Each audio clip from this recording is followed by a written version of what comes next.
Good morning! Welcome sa isa na namang episode ng ating Feed Pro TV. Ako po si Rod Soberano. Ako po ang inyong host for today. Ngayong umaga ay atin pong mapapanood ang mga panayam kina Ginang Amorillo na isang datihan ng nag-aalaga ng baboy at si Ginoong Dominic Agustin na isang baguhan sa larangan ng piggery business. Dito po ay atin pong makikita ang kanilang mga pinatayong kulungan base po sa pinapalaganap ng Feed Pro na baboyang walang amoy na po pwede po nating gayahin kung tayo po ay magtatayo ng babuyan gamit ang Feed Pro Feeds. Nagtuturo po ako, tapos naging high school principal hanggang college professor. Talagang yun ang alam kong gawin. Mula bata ako, lumaki ako sa lola ko, nag-aalaga na kami ng baboy. Kahit nandun kami sa city, nag-aalaga kami ng isa, dalawa. Sayang kasi yung mga natatapon ba na pagkain. Pero nirereklamo ako doon noon ng mga kapitbahay. Oo, naniwala naman ako kaagad kasi mukha namang totoo kasi may mga nagpapatunay na mga sa kwan na wala nga amoy. Ayun nga ang maganda kasi magaan alagaan. Basta tanggalan mo lang ng yung dumi nila sa ipa.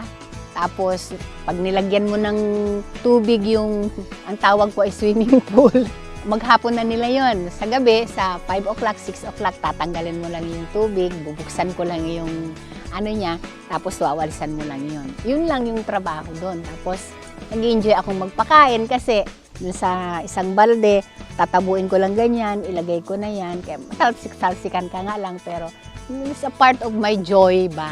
Na natatalsikan ako ng pagkain nila kasi nag-agawan sila, gustong-gusto nila, ganun. Masarap!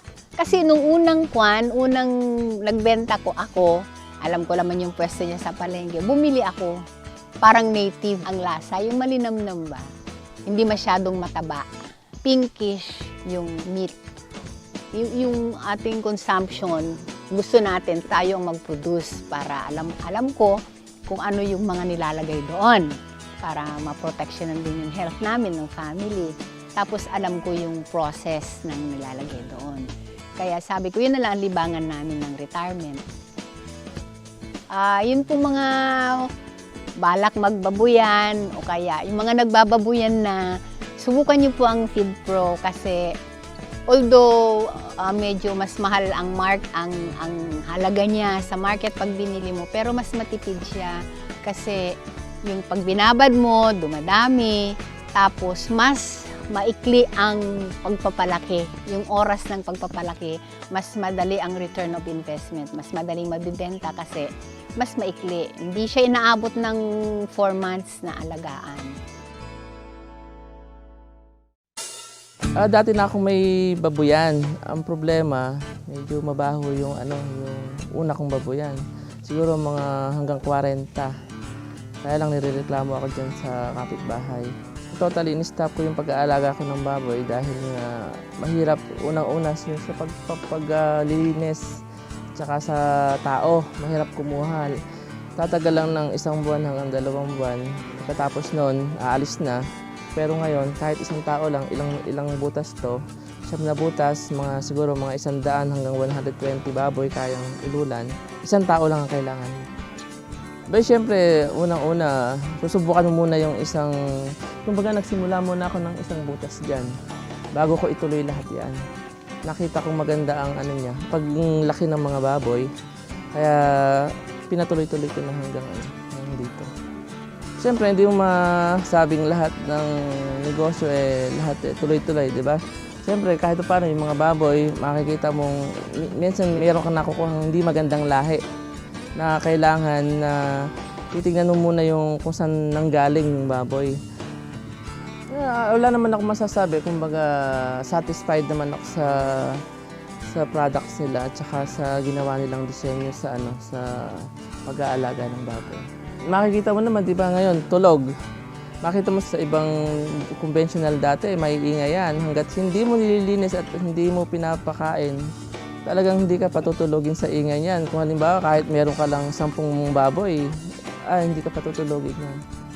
Siyempre, bakit hindi mo titignan yung sarili mong products, di ba? Kung talagang akma sa mga masa. Kung talagang maayos at maganda, talagang doon mo palang ibibigay sa masa. Una-una, nagpalitsyon ako ng isang baboy. Talagang masarap. Masarap yung lechon niya. Kumpara mo sa ibang baboy talaga, pupunta nga ako sa isang kasalan nung nakaraan. Iba yung lasa ng baboy sa lasa ng kinakain mo rito. Siyempre, at least hindi babalik at babalik yung mga naglilitsyon ng baboy kung yung baboy mo may problema at hindi masarap. Kumbaga, satisfied sila kasi balik sila ng balik. Kumbaga, subukan nyo po ang Feed Pro. Sa akin, sinubukan ko ang Feed Pro. Kaya kung gusto nyo kumita at talagang makikita nyo naman ang bigat ng baboy at yung pag-aalaga, napakadali.